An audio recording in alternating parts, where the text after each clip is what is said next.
This is Radio Prague, Czechoslovakia. Drazí krajany, transoceánské spojení na Radio Prague International, 90 years on the air.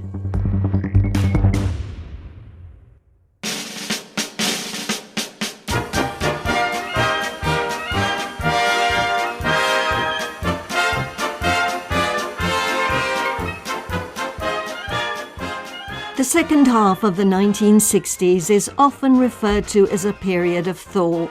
Political conditions were becoming more relaxed and there was a certain sense of hope in the air. A spirit of reform also took hold at Czechoslovak Radio, including its foreign broadcasting service. Czechoslovakia was opening up to the world and the world was opening up to us. The era of rigid ideology was coming to an end. And so when the famous Laterna Magica Theatre travelled to New York's Carnegie Hall in 1964, Radio Prague invited its director Václav Kašlík to the microphone, and nothing prevented him from praising his cooperation with American colleagues. Američtí partneři zajišťovali každý detail, téměř každý střih, protože v Americe... Our American partners took care of every detail, almost every edit. Because in America, as you know, this plays a very important role. There must not be a single dull minute, always forward, and towards the climax. V New Yorku absolvoval, zvlášť když zpíváme česky.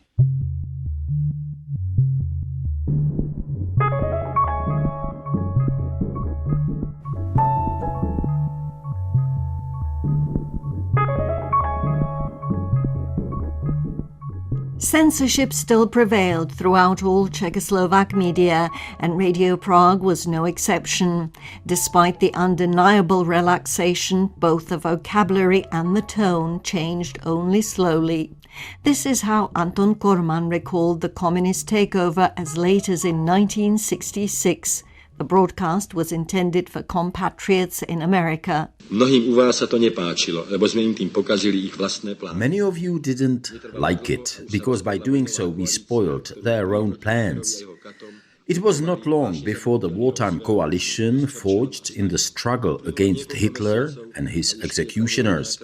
Bio unforgettable Roosevelt, together with Churchill and Stalin, fell apart. A few months passed and innocent blood was already flowing around the 39th parallel in Korea. Such was the situation at the time. We wanted to show you then, our dear compatriots, through our daily broadcasts, how we thought and what we were doing. At that time, we received very few newspapers from you, and those that did arrive came very irregularly. You, in turn, did not have our newspapers. We did not know each other well. That is why we looked forward so much to every letter from you and every word you sent us. It was proved to us that across thousands of kilometers, and despite all the Dulleses and McCarthys, your interest in the old homeland had not diminished. And then it happened. Dostal jsem dotaz týkající se cenzury. Zrušení cenzury, jedná se o nějakých opatřeních pro zrušení cenzury, ptá se tazatel. Cenzura přestala, přátelé, existovat. Hurá! In March 1968, the Central Committee of the Communist Party approved the end of censorship. The Prague Spring had begun. Radio Prague, which until then had served exclusively to spread the ideas of socialism, also began broadcasting freely. Recalling those days is Pavla Jazajriová, who in 1968 worked in the French-language broadcasts intended for Africa. The Prague Spring, that was an event. Suddenly, all sorts of newspapers and magazines were being published. We went to see Italian films and so on. It was a beautiful time. Especially for a young person, it was a wonderful time. Naturally, we talked about everything. We talked about Dubček, we talked about socialism with a human face, and we were happy. When the broadcasts started sounding a little different from before, did listeners react to it in any way? Did they notice the change? No jistě, že reagovali na to. A pokud si můžu pamatovat, tak ne vždycky na to. Of course they reacted to it. And if I remember correctly, they did not always react positively. And besides, how can you expect people who live in such distant places, somewhere in a village, to understand what political changes in Europe actually mean? Aby pochopili, co to jsou politické změny v Evropě.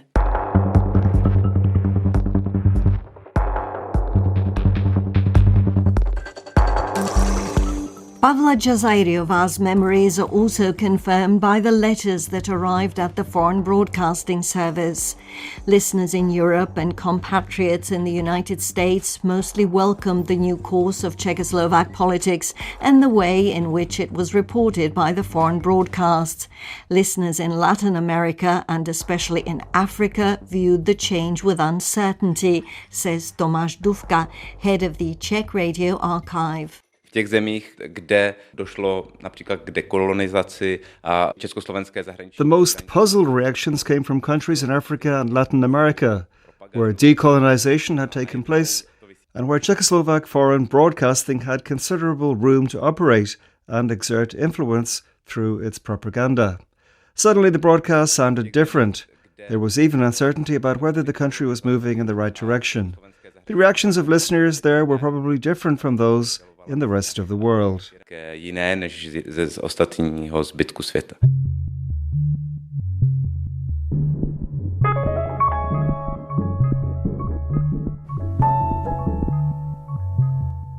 While listeners in the Third World did not understand the changes, the communist leaders of neighbouring countries understood them all too well and viewed them with displeasure. In the German Democratic Republic, the eastern part of what was then a divided Germany, the local communist leader Walter Ulbricht even ordered jamming devices to be used against the foreign broadcasts of Czechoslovak Radio. This was already at the beginning of May 1968.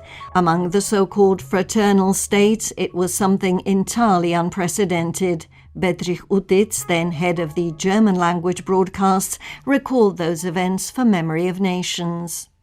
Když byl Ulbricht na oficiální návštěvě v Praze, tak na tiskově... When Ulbricht was on an official visit to Prague, the abolition of censorship in our country was discussed at a press conference, to which he replied, "We do not have to abolish anything in our country because no censorship exists there." Of course, I broadcast that 3 or 4 times and said, at the request of listeners whose reception is being jammed, we are repeating Comrade Ulbricht's statement. Naturally, these were things that irritated them enormously. When our Foreign Minister Hayek paid an official visit to the GDR, I interviewed him after his return. When it was over, he said, "I spent most of my time listening to complaints about your broadcasts." Strávil posloucháním stížností na tvoje vysílání.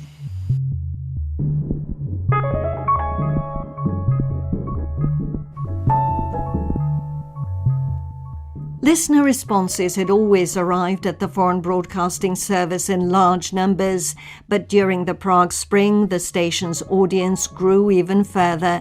People around the world closely followed developments in Czechoslovakia, and that interest was reflected in a flood of letters. During 1968, the largest number came from German-speaking countries and from France. One letter sent to the Foreign Broadcasting Service came from a listener named Paul Murray Lantoine, says Tomáš Dufka, head of the Czech Radio Archive. Přeji vám, aby se Dubčekovy cíle uskutečnily. Jemu většina Čechů nakloněna. I wish for Dubček's goals to be achieved. Does the majority of Czechs support him? Will the Czechs be able to resist Moscow? Is their freedom not restricted by the Russians? What are the Russians' interests? Could I obtain the 2,000 words manifesto? Svoboda omezena Rusy. Jaké jsou zájmy Rusů? Mohl bych dostat manifest 2000 slov? And we even have the reply to that letter. Od vašeho posledního dopisu vývoj situace dal odpověď na některé z vašich otázek. Since your last letter, developments have provided answers to some of your questions. The talks in Černá and Bratislava ended in an atmosphere of understanding and friendship. We regret that we don't have a French translation of the 2,000 words manifesto available. I cannot see the date on the reply, but it must be from the beginning of August, while the original letter is probably from sometime in July. Ta odpověď a ten dopis asi někdy z července.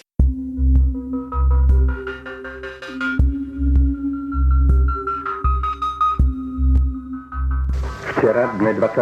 srpna 1968, kolem 23. hodiny, překročila vojska Sovětského svazu, Polské lidové republiky, Německé demokratické republiky, Maďarské lidové republiky a Bulharské lidové republiky. Yesterday, on the 20th of August 1968, at around 11 p.m., troops of the Soviet Union, the Polish People's Republic, the German Democratic Republic, the Hungarian People's Republic, and the People's Republic of Bulgaria crossed the state borders of the Czechoslovak Socialist Republic. This happened without the knowledge of the President of the Republic. The Prague Spring was brought to an abrupt end by the entry of Warsaw Pact troops into Czechoslovakia on the night of August 21st, 1968. The country was invaded by the armies of 5 communist states, and Radio Prague naturally reported on it. At least during the first hours after the occupation, it continued broadcasting in foreign languages and became an important source of information about events in Czechoslovakia, not only for listeners, but also for the foreign media. This is Radio Prague, Czechoslovakia, broadcasting continuously in English, French, German, and Italian, as well as Czech. The broadcasts were mainly live and were not recorded. Parts of them, however, were preserved either by foreign radio stations in their archives or by listeners themselves. We are transmitting in the 49-meter band on 6.055. Recalling the events of August 1968 is Richard Seemann, then Deputy Editor-in-Chief of Radio Prague. Later, he worked as a stoker, then as Acting Director General of Czechoslovak Federal Radio, and afterwards as Director of Foreign Broadcasting. I was responsible for news coverage in the foreign broadcasts. Since we are sitting here now, I can say that the very first report was prepared right next to me by the young editor Karel Vix. We broadcast that report abroad immediately. Karel Vix, then an editor with a foreign broadcasting service, remembered it this way. I arrived only at 5 in the morning, and I stayed there until the end, until they threw us out. We thought they would not throw us out, so we went and bought various things of food and alcohol so that we could last there for a long time. Then they confiscated everything and threw us out. There were several interesting scenes. One of them was when Karel Hrabal, then director of foreign broadcasting, invited us young editors into his office. He told us not to be afraid, that they were all blank cartridges, that surely they would not shoot at us with live ammunition. And then a burst from a submachine gun rang out. It hit the ceiling in his office, which was a large corner room. The bullets were right there in the room, dust flying everywhere. We all dropped to the floor and crawled out.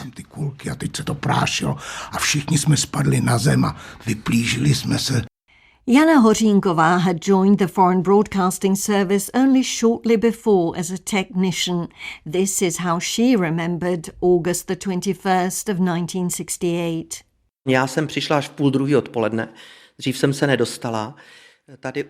I arrived only at 1:30 in the afternoon. I couldn't get here any earlier.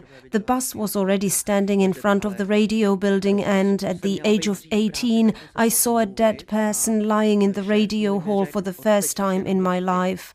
I was supposed to have been at work earlier, so I went to apologize. My boss told me, from now on, only Russian. It took me by surprise, and to this day I don't know whether he meant it as a joke or seriously. I just stood there staring at him. I stayed here until 7 in the evening. Then they told us whoever wants to stay overnight can remain here. Otherwise we are closing the building and everyone else should go home. Kdo tady chce přenocovat, tak tady bude, jinak zavíráme budovu a ostatní domů.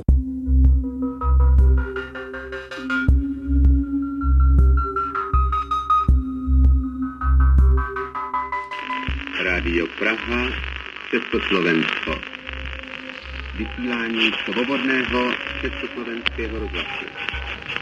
Posloucháte nás na krátkých vlnách v pásmu. The Czechoslovak Radio building had been occupied, so an alternative solution had to be found. Italian communists extended a helping hand to the foreign broadcasting service. For years, in cooperation with Radio Prague, they had operated their own broadcast to Italy. Because they lived and broadcast in Prague secretly, their editorial offices and studios were not located in the main Czechoslovak Radio building on Vinohradská Street, but in a villa in Prague's Nusle district. Foreign broadcasting continued from there, describes researcher Ulriko Bovo. Když proběhla okupace jako Československa a okupace tady jako... When the occupation of Czechoslovakia took place, and the occupation of the building where we are now, the Italian journalists called their Czech colleagues who already had a sense that something was happening. We're talking about 18 years after that radio station was founded. They suspected that something was going on. They told them to come and broadcast from there, simply handed over the keys to the editorial offices and said, "Boys, here are your microphones." Redakci jako říkat, no, tak kluci, tady máte mikrofony a...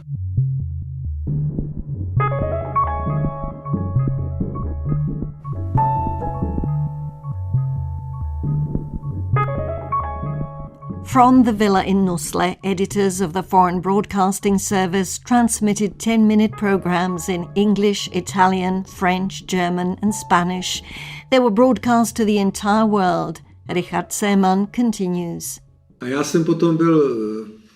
And later, in 1969, when it was still possible to travel abroad, I was a guest of West German radio, and they told me that they had listened to it and found it interesting. They learned what was happening here. As Ulriko Bovo explains, the station managed to stay hidden. Rusové nikdy nenašli tu budovu. Dokonce je... The Russians never found that building. One amusing story. A Russian tank stopped in front of the house where one of the Italians lived. They thought, that's it, they've got us now. Then a Russian soldier got out and simply relieved himself against the corner of the building. So they said to themselves, "Boys, everything's fine." The Russians never found the station, but later the Communist Party, not Dubček's Communist Party, but the one that came after the invasion, shut it down. Tak samozřejmě to rádio zavřel. Years later, Karel Vichs recalled the same incident.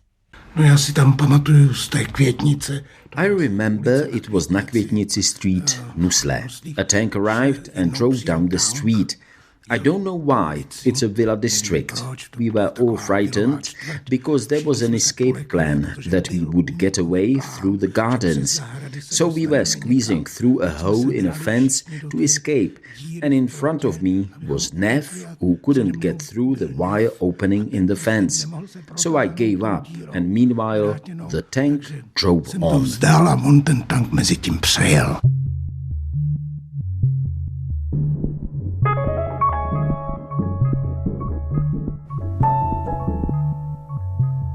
History repeated itself. Just as 30 years earlier, in 1938, Radio Prague had refuted the slanders spread by German Nazis, the Foreign Broadcasting Service now responded to disinformation spread by the Soviet occupation forces. On September 9th, after 2 weeks, Soviet soldiers left the Czechoslovak Radio building. The editors were able to return to their offices and the stations could begin broadcasting again, including Radio Prague, as Richard Seemann and Karel Vichs recall. We then returned to the radio building after the Russians vacated it. First, everything had to be disinfected because it was in a desperate state. They had looted everything they could and conditions were appalling, especially in terms of hygiene. Broadcasting resumed normally. It must be said that the technology was not as complicated then as it is now. Nebyla taková složitá technika, jako je nyní, že ano, jo. U nás se ztratilo to jídlo, to v prvé řadě. The food and drink disappeared. But then I heard a story from my colleague, the French language broadcaster Joseph Sincibus, who kept a permanent display in his office of Stalin's, Lenin's and Marx's, photographs and slogans. Thinking it was a red corner, they never entered the room. V domnění, že jde o rudý koutek, tak tam vlastně vůbec nevstoupili. The editorial offices came back to life, but nothing was the same as before August 21st. Conditions in society and in the media began to tighten once again. The period of normalization had begun. In other words, the return of censorship and renewed submission to communist power.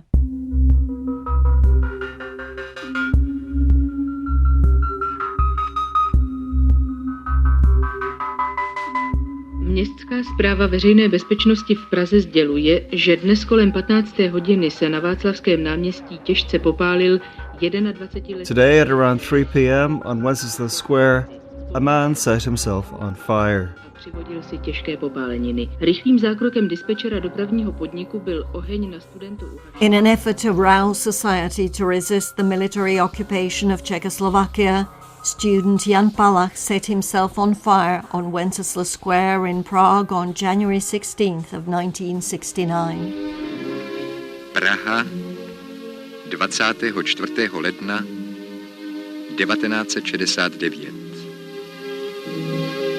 V Karolínu se poklonil národ Janu Palachovi.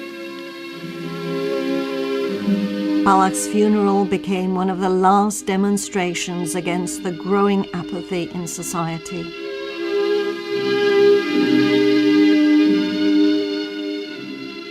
This is how Pavla Jazajriová recalled that day.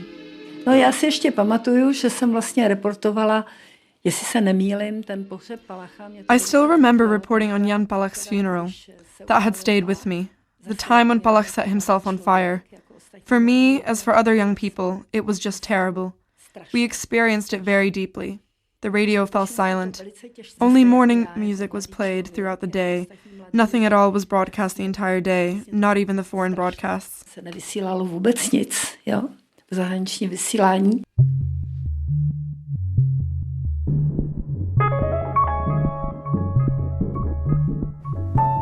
The Prague Spring was definitively over.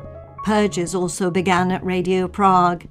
Anyone who had become involved during the period of political change had to go. Anyone who disagreed with the presence of Soviet troops had to leave. When the new leadership of the Communist Party, the state, and Czechoslovak Radio itself settled accounts with the Prague Spring period, the Foreign Broadcasting Service was labelled one of the main nests of counter-revolution. Paradoxically, this was helped along by an analysis of the letters that had arrived at Radio Prague during the political thaw. Czech radio archivist Tomáš Dufka continues. Ta analýza je neskutečně podrobná a je to taky důvod, proč nám asi ty dopisy zbyly. The analysis is incredibly detailed. That's also the reason why those letters survived. They sorted them, numbered them, translated quotations from the letters. The assignment was clear: carry out a purge in the Foreign Broadcasting Service. On the basis of those listeners' letters, they also created a picture of which people in foreign broadcasting should be dismissed. Not a stone was left standing. Even foreigners had to leave after 1968 and return to their own countries. Museli odejít zpět do svých zemí. Pavla Jazajriová, who worked in Radio Prague's French language broadcasts for Africa, recalls. Potom už přišly dotazníky v tom slova smyslu, že musíme souhlasit. Then the questionnaires started coming. We were expected to agree with the entry of the fraternal armies. I did not sign. They wanted us to join some organization, either the Socialist Youth Union or the Women's Union. I was young and rebellious. It seemed so incredibly shameful to me that I did not join, and I must say I was honestly glad that they dismissed me. It was not in me to leave on my own. I would not have been able to do it. I loved the job too much. by not allowing me to become mentally twisted there. I am grateful to the comrades to this day for firing me. Tak já jsem jim za to do dneška vděčná těm soudruhům, že vlastně mě tenkrát vyhodili. Karel Wichs recalls his departure in the following manner. Já jsem byl vyveden z rozhlasu. I left, if I'm not mistaken, only in 1970. Almost everyone had left before me. There was a tendency that all of us would be replaced by a new generation. Whatever they could not manage, they would simply fill with music.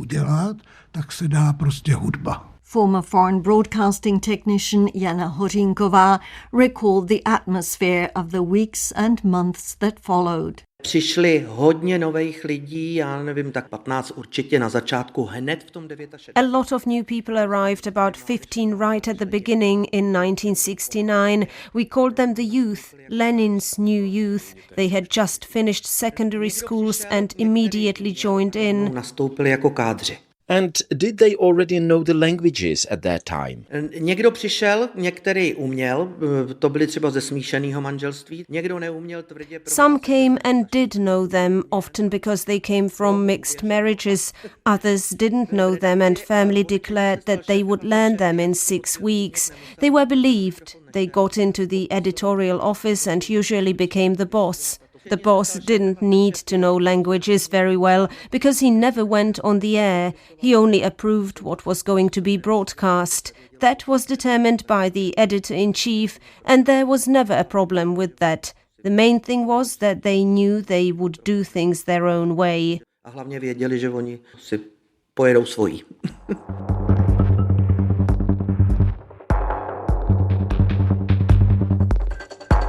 Almost all experienced editors, many of whom had worked at Radio Prague for years, had to leave.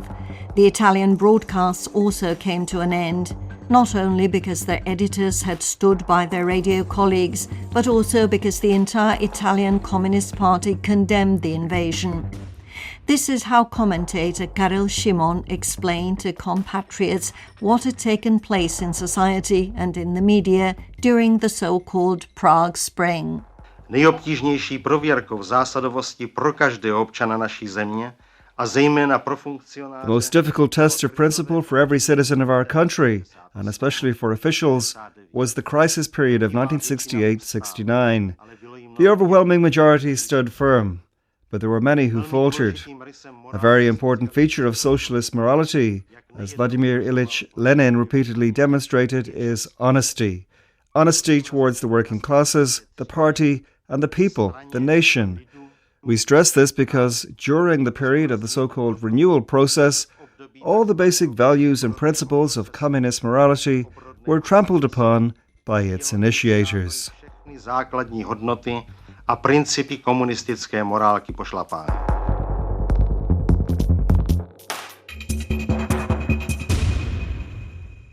It was the year 1979, and strict censorship had once again prevailed in foreign broadcasting.